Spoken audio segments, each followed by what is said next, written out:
చచ్చిపోతారని కదా నీకు బాధ. ఈ కనపడుతున్న వాళ్ళందరూ నిజమా అబద్ధమా ముందు ఆలోచిద్దాం. వీళ్ళు సత్యమా అసత్యమా, ఉంటారా పోతారా అని కాదు. అసలు వీళ్ళందరూ ఎక్కడి నుంచి వచ్చారు, వీళ్ళు వీళ్ళు ఉండడం సత్యమా అసత్యమా? నాకు కనపడుతుంటే అసత్యం అంటావేమిటయ్యా, నాకు ఎదురుగా కనపడుతున్నారు మనుషులు, వాళ్ళు లేరంటావేమిటి? అది ఎట్లా ఉండడమో చెప్తున్నాడు. అర్జున, ఒక తాడుంది, ఆ తాడు చీకట్లో ఉన్నావు నువ్వు, తాడు కనిపించింది నీకు, అయితే తాడు పాముగా కనిపించింది. తాడు తాడుగా కనిపించలేదు, పాముగా కనిపించింది. ఎప్పుడైతే పాముగా కనిపించిందో నీకు భయం మొదలైంది. ఇప్పుడు నువ్వు పామును చూసావు అంటే నీ దృష్టితో నువ్వు చూస్తున్నది పాముని చూడబట్టే కదా నీకు భయం కలిగింది. మరి పాముకి తాడుకి ఏమన్నా సంబంధం ఉందా అంటే ఏదో ఒక సంబంధం ఉండకపోతే అది పామే అని ఎందుకు అనుకోవాలి, నువ్వు ఇంకేదన్నా అనుకోవచ్చు కదా. అంటే ఆ పొడవుగా ఉండటం, అంత లావుగా ఉండటం, అది ఏదో తాడుకి పాముకి కొన్ని లక్షణాలు సరిపోయినా ఉన్నాయి. నువ్వు ఊరికే పిచ్చోడవి అది పాము అని అనుకోవటంలా, కొన్ని లక్షణాలు తాడుకి పాముకి సరిపోయినా ఉన్నాయి. అంటే ఇప్పుడు నువ్వు అక్కడ ఏమీ లేకపోతే చూస్తున్నావా పాముని? కాదు, ఏదో ఉంది అంటే నా దృష్టిలో అది పామే, నీ దృష్టిలో అది తాడు. కానీ తాడో పాము అక్కడ ఏదో ఒకటి ఉన్నది, ఉన్నదాన్నే నేను చూస్తున్నా.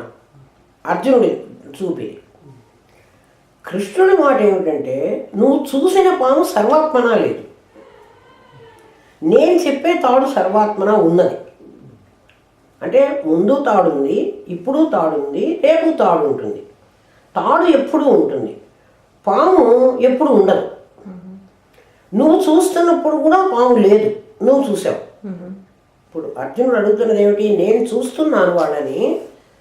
ఆ దుర్యోధనుడు, ఆ దుశ్శాసనుడు, ఆ భీష్ముడు, ద్రోణుడు, ఎదురు సైన్యం అంతా, ఇన్ని అక్షౌహిణీల సైన్యం అని నువ్వు చూస్తున్నావు అర్జున, అందుకని నీకు వాళ్ళు కనపడుతున్నారు. ఈ ప్రపంచం అంటే ప్రపంచం ఉందంటావా, నువ్వు చూస్తే కనపడిందా అని అడుగుతాడు. ప్రపంచం ఉందే, నువ్వు చూస్తే కనపడిందా అంటే ఉంటేనే కదా నాకు కనపడింది. అర్జునుడు ఏమంటున్నాడు, అది ఉంటేనే నాకు కనపడింది. నీకు ఆర్గ్యుమెంట్ అర్థమైందా? అది ఉన్నానని నీకేమన్నా చెప్పిందా? అదేం చెప్పలే. అంటే అది జడం, ఏం చెప్పదు.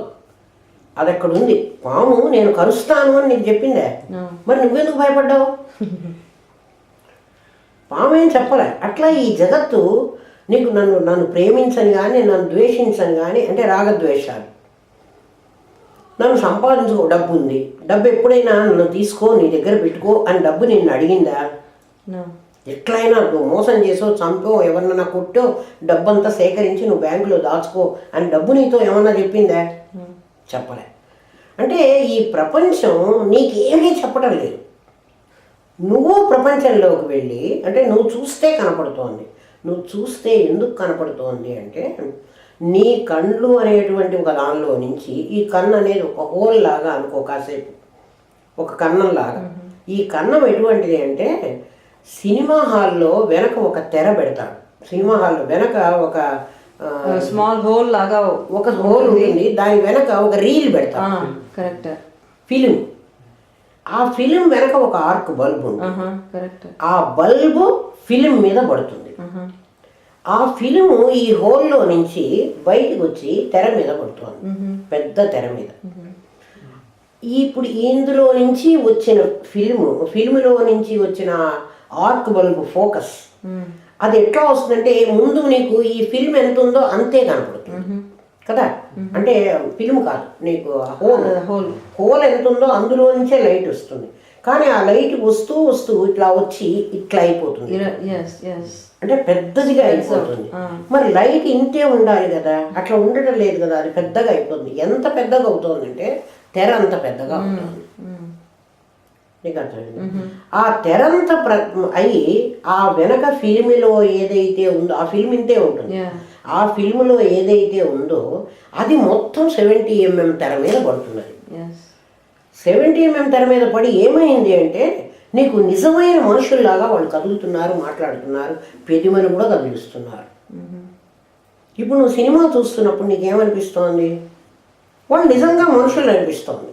అంటే మనుషులకి వాళ్ళకి ఏం తేడా లేదు. వీళ్ళలాగే కనపడుతున్నారు, వీళ్ళలాగే మాట్లాడుతున్నారు, వీళ్ళలాగా డ్రెస్సులు వేసుకున్నారు, అన్నీ వీళ్ళలాగే. అంటే మామూలు మనిషి ఎట్లా ఉంటాడో అట్లాగే ఉన్నాడు. నిజంగా అక్కడ మనుషులు ఉన్నారా? సినిమా తెర మీద నువ్వు చూస్తున్నప్పుడు నిజంగా మనుషులు ఉన్నారా? మరి మాట్లాడుతున్నారే, ఒకడొకరు మాట్లాడుతున్నారు. వీడు అడిగిన దానికి వాడు జవాబు కూడా చెప్తున్నాడు. ఒకళ్ళొకళ్ళు కొట్టుకుంటున్నారు కదా, కత్తులతో పొడుచుకుంటున్నారు, రక్తం కూడా చిందుతున్నది, కనపడుతున్నది మనకి. బట్ రక్తం ముందు పోని మంటలు పెట్టారు, గుడిసెలు తగలబెట్టేశారు, సినిమాలో గుడిసెలు తగలబెట్టేశారు. అక్కడికి వెళ్ళి చూసాం నువ్వు. ఆ తెరకి ఇంతన్నా నిప్పు అంటుకుందా? తెరకి ఇంత రక్తం కొంచెమన్నా అంటే నేను బ్లడ్ కారడం కూడా చూసాం. ఎవడో ఒకటి పొడి చేశాడు, రక్తం కూడా కారుతున్నది. నువ్వు చూసింది అబద్ధం అందామా? మరి దాంట్లో ఎంత నిజం ఉంది ఆలోచించు అర్జున. ఈ కనపడుతున్న వాళ్ళందరూ అట్లాంటి వాళ్ళు. నీ దగ్గర ఒక ఆర్క్ బల్బు ఉంది, నీ లోపల నీ స్ఫురణ, నీ సత్తా, అదే నీ సత్తా. స్ఫురణ అనేటువంటి ఒక బల్బు ఉంది నీ దగ్గర. ఆ బల్బు వెనక ఒక ఫిలిం ఉంది. అది నీలో ఉన్నటువంటి ఈ జగత్తు, నీ లోపల ఉన్న జగత్తు అది. అది నీ కన్ను అనేటువంటి హోల్ ద్వారా ఈ బయటి ప్రపంచం మీదకి వచ్చింది. ఎందుకంటే నువ్వు చూస్తే వాడు కనపడ్డాడు, వాడికి వాడు కనపడలే. నేను చూస్తే తర్వాత నేను గుర్తించడమా గుర్తించకపోవడం కానీ నేను చూస్తేనే నాకు అక్కడ మందిరం ఉందని తెలుస్తాం, ఇక్కడ బాలాజీ ఉన్నాడు, అక్కడ అది ఉన్నదండి, ఆ గది, ఆ తలుపు అన్నీ నేను చూస్తే కనపడుతుంది. వాటికై అవి మేము ఉన్నామని చెప్పటం లేదు. ఆ కనపడము తెర మీద నువ్వు చూస్తున్నది లాగా అనుకో. నిజంగా నువ్వు అదే చూస్తున్నావు. తెర మీద చూసేదానికి ఎంత సత్యత్వం లేదో కానీ సత్యంగా కనపడుతోందో, ఇది కూడా అలాంటిది అర్జున. ఇప్పుడు వాళ్ళు కొట్టుకుంటున్నారు, వాళ్ళు చంపుకుంటున్నారు. ఇప్పుడు నీకు అనిపించింది అనుకో, వద్దు వీడిని కొట్టకూడదు, వాడే వీడిని కొట్టాలి అని నీకు అనిపించింది అనుకో. సినిమా హాల్లో నువ్వు కూర్చున్నావు, సినిమా చూస్తున్నావు, నీకు ఇప్పుడు అనిపించింది, అరే అనవసరంగా హీరోని కొట్టించకుండా ఉండుంటే బాగుండేది, హీరోని కొట్టద్దు, ఇప్పటి నుంచి ఆ విలన్ని హీరో కొట్టాలి అని అనుకున్నావు అనుకో. మనం ఇప్పుడు నువ్వు కొట్టించగలవా? ఎందుకని? ఆల్రెడీ తీసేసింది కాబట్టి. అంటే అది ఇప్పుడు జరగటం లేదు, ఎప్పుడో జరిగింది. ఎప్పుడో జరిగి ఒక ఫిలిం తయారై ఉంది. ఆ ఫిలింలో ఏముందో అదే వస్తుంది. మరి ఇప్పుడు నువ్వు ఏదో చేస్తాను అంటున్నావే అర్జున, నేను వాళ్ళని చంపను అని నువ్వు అంటున్నావు కదా. ఈ సినిమా తీసినప్పుడు ఈ ఫిలింలో ఏముంది అంటే వాళ్ళందరూ చచ్చిపోయినట్టుంది. కరెక్ట్. ఇప్పుడు నువ్వు చంపినా చంపకపోయినా ఈ సినిమా ముందుకు కనుక రన్ అయితే ఒకవేళ నెక్స్ట్ సీన్లో వాళ్ళందరూ చావాలి. అర్థమైందా? ఇప్పుడు మన జీవితాలు కూడా అంతే కదా. నేను ఇట్లా చేస్తాను, అట్లా చేస్తాను, ఇప్పుడు నువ్వు అనుకోవడానికి వీల్లేదు. ఎందుకు అంటే ఆల్రెడీ తీయబడింది. రైట్. దాన్నే నువ్వు ప్రారంభం అంటున్నావు. తీసేసిన ఫిలిము వాడి దగ్గర ఉంది. ఎవరి దగ్గర? ఈశ్వరుడు. ఇక్కడ సినిమా హాల్లో అయితే ఆ ఆపరేటర్ దగ్గర ఆ ఫిలిం ఉంది.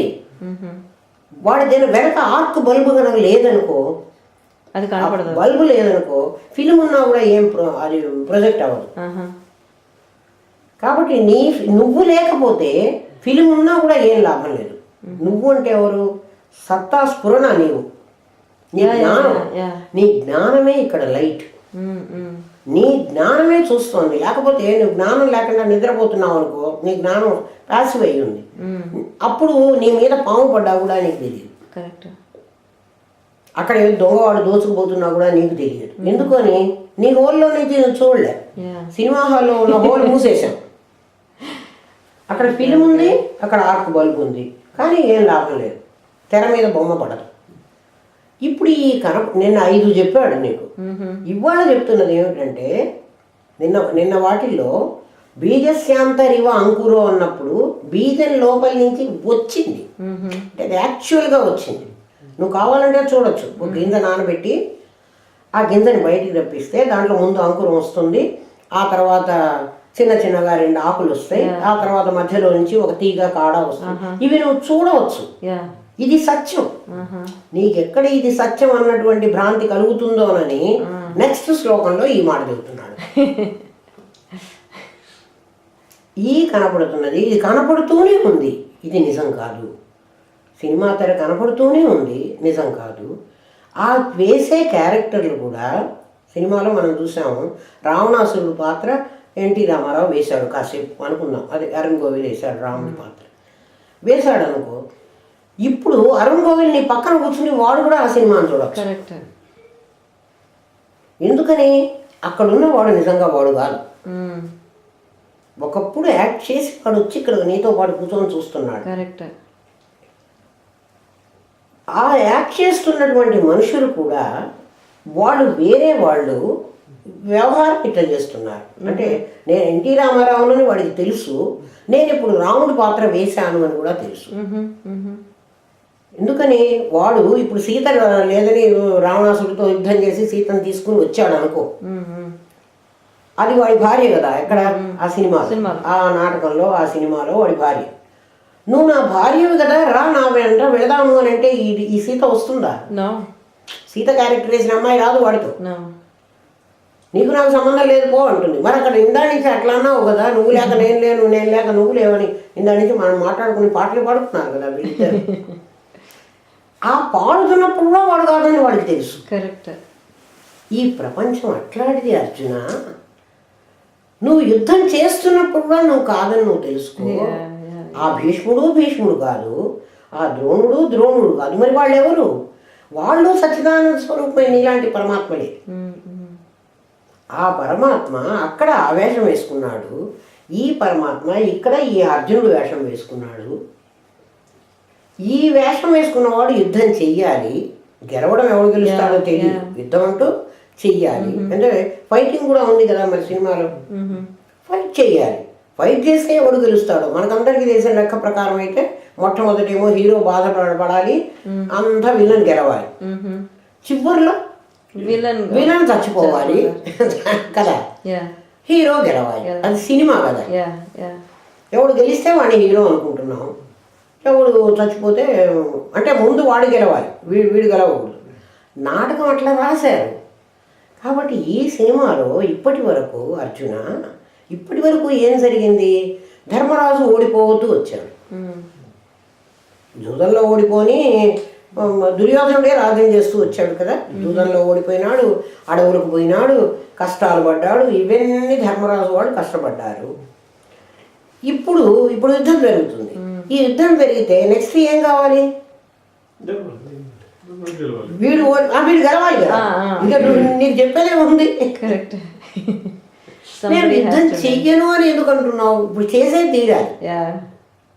వాడు జూదం ఆడను అన్నాడా? వాడు జూదం ఆడాడు కదా. దుర్యోధనుడు గాంధారి ఒకసారి పిలిచి అడుగుతుంది, నాయన ఎందుకు ఇంత చెడ్డ పనులు చేస్తున్నావు? ఇంత చెడ్డవాడుగా నువ్వెందుకు? అందరూ నిన్ను చెడ్డవాడంటే నాకు బాధ కదా, తల్లిని కదా, నువ్వెందుకు ఇట్లా చెడ్డగా ఉన్నావు? నీకు తెలియదా అంటే, నాకు అంత ధర్మం తెలుసమ్మా, నాకు ధర్మం తెలియకుండా పోలేదు. ధర్మరాజుకే ఇంకా ధర్మం తెలియదు. ఎందుకంటే ధర్మం తెలిసిన వాడైతే ఓసారి ఓడిపోతుంటే ఇంకా నేను నా పిల్లాన్ని కూడా పందెంలో పెడతాను, నా తమ్ముడిని కూడా పందెంలో పెడతాను. రాజ్యం పోతున్నప్పుడు ముందు రాజ్యం పోయింది కదా, అప్పుడే స్టాప్ వాడు రియలైజ్ అవ్వాలి కదా. పైగా వాడొక్కడి భార్య కాదు కదా, మిగిలిన నలుగురికి కూడా భార్య కదా. అసలు వాడి భార్యే కాదు, అసలు అర్జునుడు కదా గెలిచి తీసుకొచ్చాడు. ఆమె వాళ్ళమ్మ 5 చేసుకోమంటే సరే 5 చేసుకున్నారు, అది వేరే సంగతి. మరి పందెంలో పెట్టకూడదు అంటే వాడు దాంట్లో అంత ఇన్వాల్వ్ అయిపోయినాడు అనమాట. పందెంలో పెళ్ళాన్ని కూడా పెట్టాడు. ధర్మరాజు అట్లాంటి వాడు, కానీ నేను తెలియని వాడి కాదు, నాకు ధర్మం తెలుసు. మరి ఎందుకురా ఈ పని చేస్తున్నావు అంటే, నాకు తెలియకుండా ప్రేరణ ఒకటి లోపల నుంచి జరుగుతోందమ్మా, నువ్వు ఇట్లా చెడ్డగానే ఉండు అని చెప్తోంది. అంటే వాడికి తెలుసు, తెలిసి వాడు ఈ పనే చేస్తున్నాడు. నేను ఇదే నాటకంలో నా పాత్ర ఇది, నేను ఇదే చెయ్యాలి అని. గాంధారి దుర్యోధనుడు చచ్చిపోయి అదే కాళ్ళు విరిగి పడిపోయినప్పుడు చెప్తుంది, అప్పుడు అంటుందన్నమాట, నాయన నువ్వు చెప్పావు నీకు తెలుసు అని, నీకు జీవితంలో ఇదే ఉందేమో. అంటే వాడి ప్రారంభంలో ఏంటంటే బుద్ధి కర్మానుసారని కదా, వాడి కర్మ అట్లా ఉండి నడిపించింది. దుర్యోధనుడికి తెలుసు నేనే గెలుస్తాను అని. తనే మరి జూదంలో గెలిచాడు, ఇవన్నీ గెలిచాడు కదా, తనే గెలుస్తాను అని. ఇప్పుడు క్షత్రియ ధర్మం యుద్ధభూమికి వచ్చిన తర్వాత నేను ఓడిపోతానేమోనని నేను వెనక్కి వెళ్ళకూడదు. దుర్యోధనుడే చాలా గొప్పవాడు ఆ లెక్కకు వస్తే. నాకు తెలుసు అంటున్నాడు, తెలిసి చేస్తున్నాడు వాడు. ఎందుకంటే వాడి ప్రారంభం ఎంత పెద్దగా ఉందో అది లీడ్ చేస్తుంది. అప్పుడు చెప్తాడు వ్యాసుడు అంటాడు, so technically speaking Duryodhan is not having any attachment when it comes to యుద్ధం టు. అన్యాయం వాడికి తెలుసు, తెలిసి చేశాడు. ధర్మరాజు తెలియక చేశాడు. ధర్మరాజు దేహంతో తాదాత్మ్యం పొందాడు. కరెక్ట్. అర్జును కూడా వీళ్ళందరూ అందుకే కదా వాళ్ళు మోక్షానికి పోలేదు కదా, వాళ్ళెవ్వరూ మోక్షానికి పోలేదు కదా. స్వర్గారోహణ పర్వంలో అందరూ అక్కడే చచ్చిపోయారు. ధర్మరాజు ఒక్కడే స్వర్గానికన్నా పోయినాడు, వీళ్ళు అది కూడా పోలేదు. ఎందుకంటే యుద్ధంలో చావలేదు. దుర్యోధనుడు యుద్ధంలో చచ్చిపోయినాడు కాబట్టి వీర స్వర్గం. వాడు బతికున్నాడు, శుభంగా బతికాడు. అయితే తెలిసి ఉన్నాడు కాబట్టి దుర్యోధనుడికి తెలుసు. వాళ్ళ అమ్మ అడిగితే చెప్తాడు, నాకు తెలుసు నేనే అధర్మం పని చేయటం లేదు, జూదంలో గెలిచాను. ఇంకా దుర్యోధనుడి ఆర్గ్యుమెంట్ ఏంటంటే, వాళ్ళ కాలంలో పెద్ద కొడుకుకే రాజ్యం కావాలి, రాజ్యం పెద్ద కొడుకుది. తన తండ్రికి కళ్ళు లేకపోబట్టి రాజ్యార్హత లేదని వద్దన్నారు కదా, అందుకని తమ్ముడిని ఇచ్చారు. తమ్ముడు రాజ్యం చేస్తున్నాడు. తమ్ముడిది కాదు రాజ్యం, న్యాయంగా అయితే పాండురాజుది కాదు రాజ్యం, రాజ్యం ధృతరాష్ట్రుడిది. ధృతరాష్ట్రుడు డిసేబుల్ కాబట్టి పాండురాజు వాడికి, అప్పుడు వాడిని ఏమనాలి, ప్రతినిధి అన్నారు. వాడికి ప్రతినిధిగా రాజ్యం చేస్తే ప్రతినిధి కొడుక్కి ఎట్లా రాజ్యం వస్తుంది? అట్లా రాదు. కాబట్టి ఎవరికి రావాలి? ఎవరో బెల్లు కొడుతున్నారు.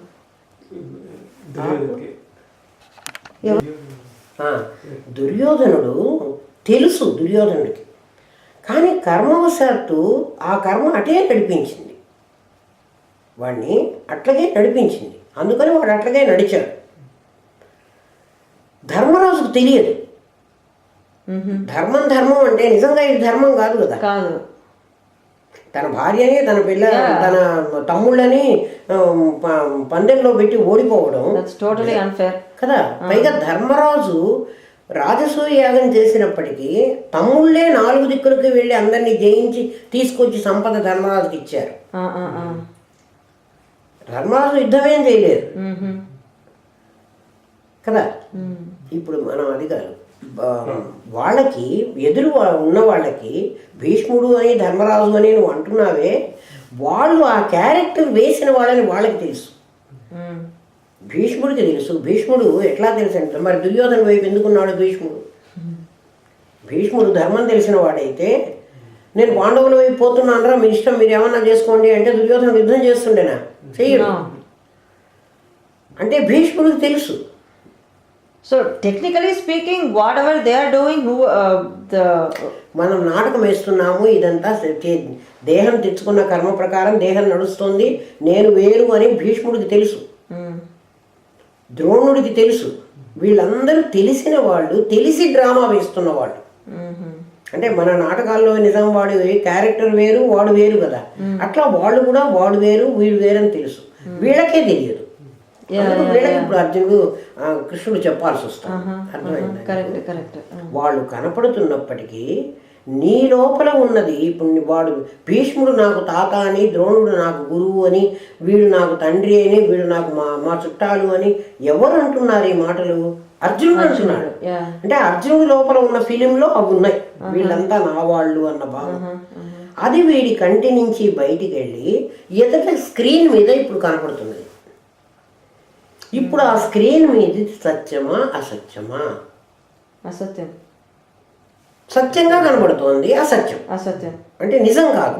ఎందుకంటే వాళ్ళు కూడా ఆ వేషం వేసుకున్న వాళ్ళే, యథార్థంగా వాళ్ళు కర్మాధీనులే కదా. మనమందరం కర్మాధీనులే కదా, మనం కూడా ఈ వేషం వేసుకున్న వాళ్ళం. ఇప్పుడు తెలుసుకోమనేది నిన్నేమిటి తెలుసుకోమంటున్నాడు?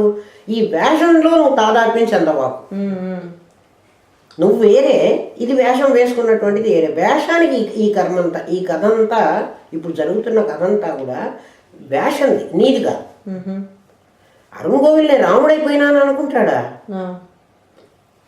రాముడైపోయినాను అనుకోడు.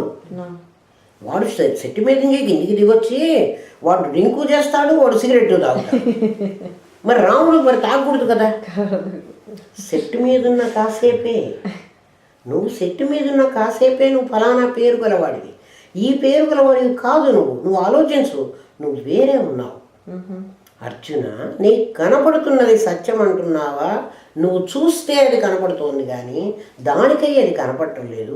సినిమా కూడా ఆడుతూ ఉందనుకో, నువ్వు చూడకుండా ఉంటే నీకు సినిమా కనపడుతుందా? కథ నువ్వు ఫాలో అవుతావా? అవ్వలేవు. కాబట్టి నువ్వు ఇన్వాల్వ్ అవుతున్నావు. నువ్వు ఎట్లా ఇన్వాల్వ్ అవుతున్నావు అంటే బాగా చూడు. ఉపనిషత్తు చెప్పింది నీకు. ఏమని చెప్పింది? ఒక కోతి కుండలో చేయి పెట్టి, కుండ ఉందిట, కుండలో వేరుశనక్కాయలు ఉన్నాయి. కోతి ఆ కుండలోకి చేయి పెట్టింది. కుండ చిన్న మూతి కుండ చేయి పెట్టింది. దీని చెయ్యి కుండలోకి దూరినప్పుడు మళ్ళీ కుండలోంచి బయటికి తీయడానికి కూడా చెయ్యి రావాలి కదా, లాజికల్గా ఆలోచిస్తుంది. ఆ లోపలికి వెళ్ళి ఏం చేసిందంటే పిడికడి నిండా వేరుశనగ పప్పు పట్టుకుంది. ఇప్పుడు చెయ్యి ఇట్లా అయింది. ఇప్పుడు చెయ్యి బయటికి రావటంలా. చెయ్యి బయటికి రాకపోతే చెయ్యి తీయడానికి వెళ్తే కుండ కూడా చెయ్యితో వస్తుంది. ఇప్పుడు కోతి అంటుంది, కుండ నన్ను పట్టుకుంది. కుండ నన్ను పట్టుకుంది. కుండ నిన్ను పట్టుకోలేదు, ఎందుకంటే కుండ జడం, నువ్వే చైతన్యమైన వాడివి. నీవు చేతిలో ఈ వాసనలన్నీ పట్టుకుని పీక్కుంటే ప్రపంచం నిన్ను పట్టుకున్నట్టు నీకు కనపడుతున్నది. ఇవి వదిలేయి, నీ చేయి బయటకు వస్తుంది. నువ్వు ఈ ప్రపంచంలో వచ్చేటప్పుడు, తల్లి గర్భంలోంచి నువ్వు వచ్చేటప్పుడు ఎన్ని రూపాయలు మోసుకొచ్చావు ఇక్కడికి? ఎన్ని డైమండ్స్ తెచ్చావు? ఇల్లు వాకిళ్ళు, మన ఆస్తులు, మన వ్యవహారం అంతా తీసుకుని ఇక్కడికి వచ్చావా? మీ అమ్మ కడుపులో నుంచి నువ్వేం తేలే. మరి ఇవాళ ఇవన్నీ నాకు కావాలి అని పట్టుకుంటున్నావు. కోతి కుండలో ఉన్నటువంటి వేరుశనక్కాయలు గట్టిగా పట్టుకుంటోంది. మరి కుండ దాని వెంట రాక ఇంకేమవుతుంది? ఈ ప్రపంచం నిన్ను బాధిస్తుంది అంటే ఎందుకు బాధిస్తుంది? ప్రతివాడికి ఎందుకు బాధ కలుగుతుందంటే ఎప్పుడూ నువ్వు ఇంకొకటితో కంపేర్ చేసుకుంటావు నీ జీవితాన్ని. వీడు నాలాంటి వాడే, ఎందుకు వాడికి అంత డబ్బులు రావాలి, నాకెందుకు రాలేదు? అరే వాడు ప్రారంభంలో ఏం తెచ్చుకున్నాడు గత జన్మలో? ఒకడికి రాజు వేషం ఇస్తున్నాడు, ఒకడికి బండరోజు వేషం ఇస్తున్నాడు. వాడు రాజు వేషం ఇచ్చిన వాడికి కిరీటం పెడుతున్నారు కదా. వాడు సెలెక్ట్ చేసుకునేటప్పుడే ఆ డైరెక్టరు వీడిని రాజుగా సెలెక్ట్ చేశాడు, వీడిని బంటరోజుగా సెలెక్ట్ చేశాడు. రాజుగా సెలెక్ట్ చేసిన వాడికి వాడు తెచ్చుకోక్కర్లే, వీళ్ళే ఛత్రం చాంద్రం వేసుకునే కవచం, కిరీటం, భుజకీర్తులు అన్నీ వాళ్ళు తెచ్చి పెట్టేస్తున్నారు వాడికి. వీడికి ఓ పంచ, ఓ బిళ్ళ మంటరోతు ఎందుకు ఇచ్చారు? వీడికంటే ఇద్దరు నాటకంలో వేషం వేయడానికి వచ్చిన వాళ్ళు, మనందరం అట్లా వచ్చిన వాళ్ళమే. ఒక్కసారి ఆలోచిస్తే అసలు మన మనస్సు ఊరుకోదు. ఎప్పుడు మనస్సు ఏం చేస్తుందంటే ఎప్పుడు కంపారిజన్ అదర్స్తో. వాళ్ళు ఇట్లా ఉన్నారు, వీళ్ళు ఇట్లా ఉన్నారు, నేను ఎందుకు లేను? అరే వాళ్ళేం కర్మ తెచ్చుకున్నారు, నువ్వేం కర్మ తెచ్చుకున్నావు? ఏదైనా నీకు బాధ వచ్చిందనుకో, బాధ మరి నాకు కూడా ఎందుకు రాలేదు, వాళ్ళకే ఎందుకు వచ్చిందని అనుకుంటున్నావా? అనుకోవట్లా. డబ్బులు ఒక్కటి, సంపద ఒక్కటి, హోదా ఒకటి.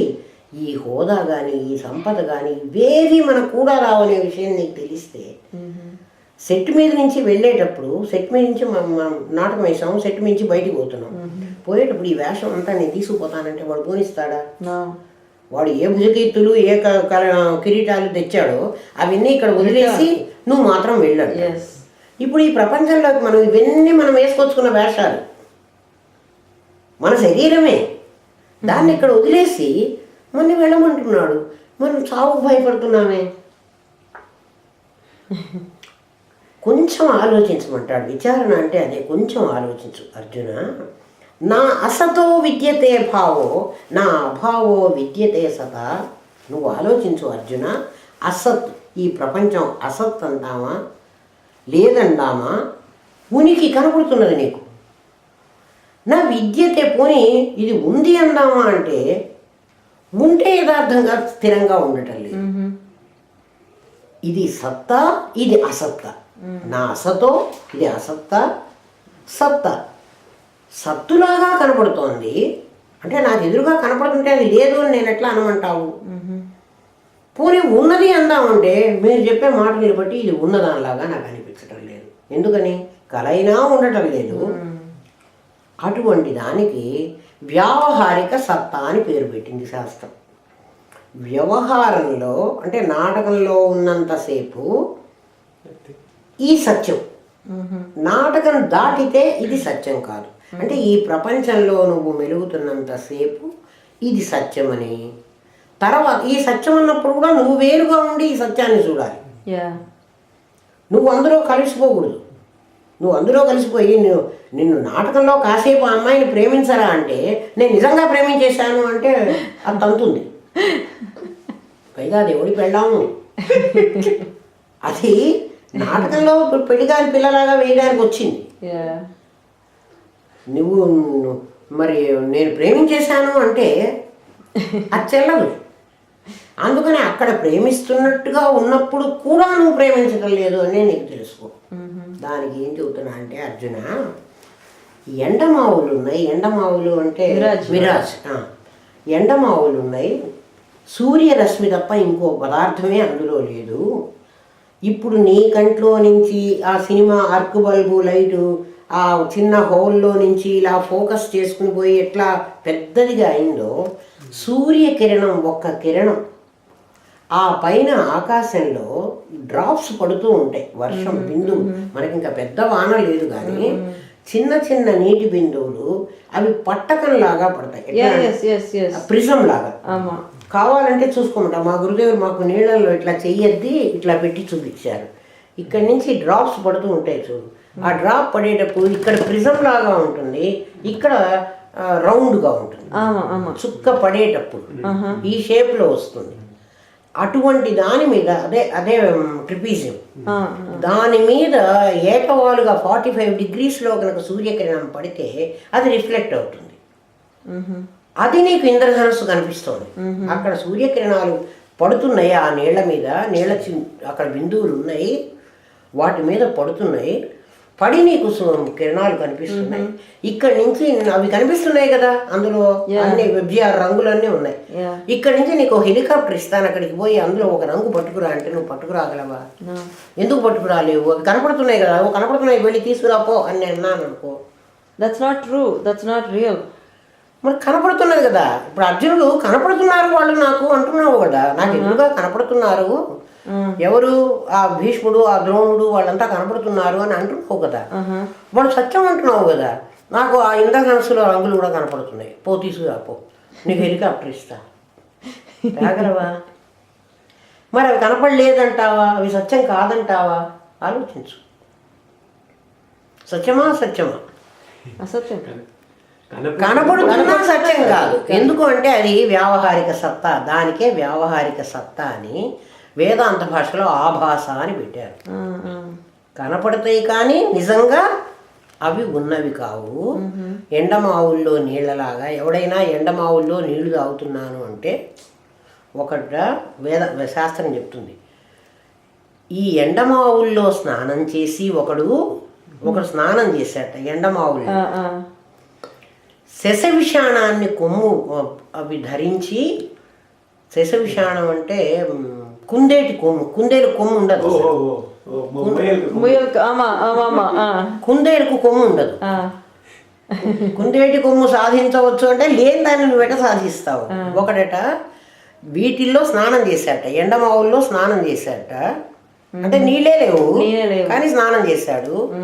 కుందేటి కొమ్మును తీసుకుని గగన కుసుమాలని దండలేసుకుని, గగన కుసుమం అంటే ఆకాశం పువ్వు, ఆకాశంలో పువ్వు పూసిందట, అవి దండలేసుకుని వేటకు వెళ్ళాట. ఎవరికి చెప్పాలి ఈ కథ?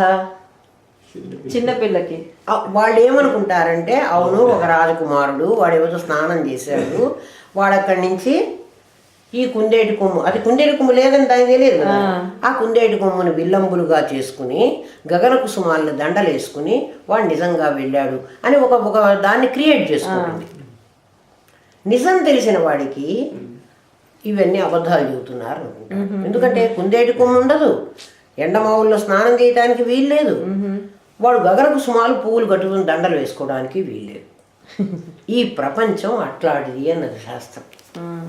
ఆ వాక్యంలో ఎంత సత్యం ఉందో ఈ ఎదురుగా కనపడుతుందా. ఈ మాట నీకు తెలిసిందనుకో, నీ మనస్సు ఎప్పుడు ఎవరితో కంపేర్ చేసుకుందామని ఏం ఆలోచించినా మనస్సా ఈ ప్రపంచం అంతా ఇట్లాంటిదని శాస్త్రం చెప్తోంది. ఎందుకంటే తస్మాత్ శాస్త్రం ప్రమాణంతే అన్నాడు. నీకు తెలియని దానికి శాస్త్రం ప్రమాణం తీసుకో. ఇది ఎవడు కోరి నీకు మోసం చేద్దామని నిన్నేదో వశం చేసుకుందామని చెప్పినటువంటి విషయం కాదు. హలో, శాస్త్ర ప్రమాణం చేసుకోమన్నాడు. అందుకని శాస్త్రం చెప్తోంది ఈ మాట. ఎట్లా అయితే ఇది ఇంద్రధనస్సు నిజంగా ఉన్న ఇంద్రధనస్సు కాదు, సత్యం కాదు. అక్కడ ఉన్నది ఏమిటి అంటే సూర్యరశ్మి. ఇంద్రధనస్సుకేమో సూర్యరశ్మి. సూర్యరశ్మి అనే ఒక కిరణం పట్టకం మీద పడి, ఆ ప్రిజం మీద పడి, అది 7 రంగులుగా నీకు కనపడుతోంది. నీ కన్ను అనే దాని మీద పడి, నీ లోపల ఉన్న చైతన్య సత్తా స్ఫురణ ఈ ప్రపంచం మీద పడి, ఈ ప్రపంచం ఇన్ని రకరకాలుగా ఉన్నట్టు నీకు కనపడుతుంది. ప్రపంచంలో ఉన్న రంగులన్నీ కనపడుతున్నాయి కదా నీకు. నీకు ఎరుపు కనపడుతుంది, తెలుపు కనపడుతుంది, నలుపు కనపడుతుంది. ఇవన్నీ నిజంగా లేవు. అవన్నీ ఏమున్నాయంటే, ఇప్పుడు ఆలోచించు. సైన్స్ ఏం చెప్తుందంటే, ఆకుల్లో ఒక పదార్థం క్లోరోఫిల్ అనే ఒక పదార్థం వచ్చి ఆకులు ఆకుపచ్చగా ఉన్నాయి. ఆ క్లోరోఫిల్ తీసేసి ఆకులు తెల్లగా ఉన్నాయి. ఆకు తెల్లగా ఉందేమిటి అని అంటే నువ్వు క్లోరోఫిల్ లేదు దాంట్లో.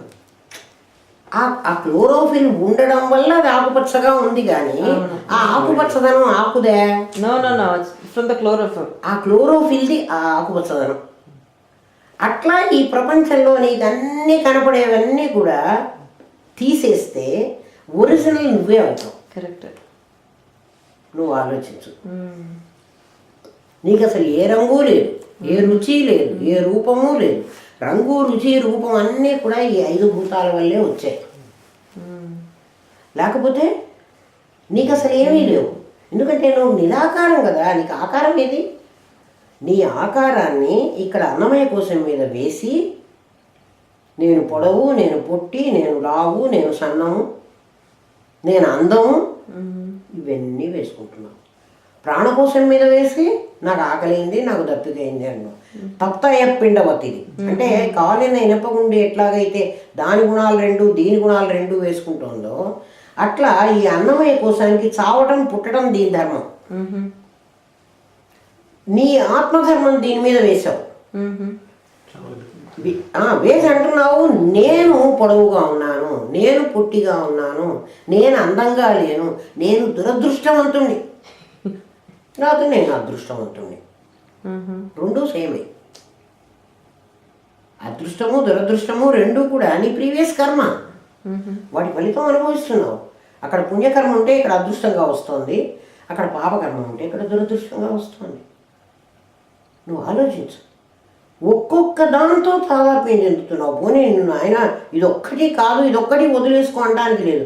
నువ్వు ప్రతి క్షణం 5 కోశాల్లో ఒక కోశం మీద పడి వస్తున్నావు. అస్సలు వదలటం లేదు నువ్వు. ఒక్కొక్క దాని మీద ఉండి అంటే నువ్వే ఆలోచించుకో, ఊరికే పడుకుని ఆలోచించుకో. ఇప్పుడు నేను ఏ కోశం మీద పడి పని చేస్తున్నాను? మనస్సు మనం కోసం మీదే పడతాడు. ఎప్పుడు మనమై కోసమే. సంకల్ప వికల్ప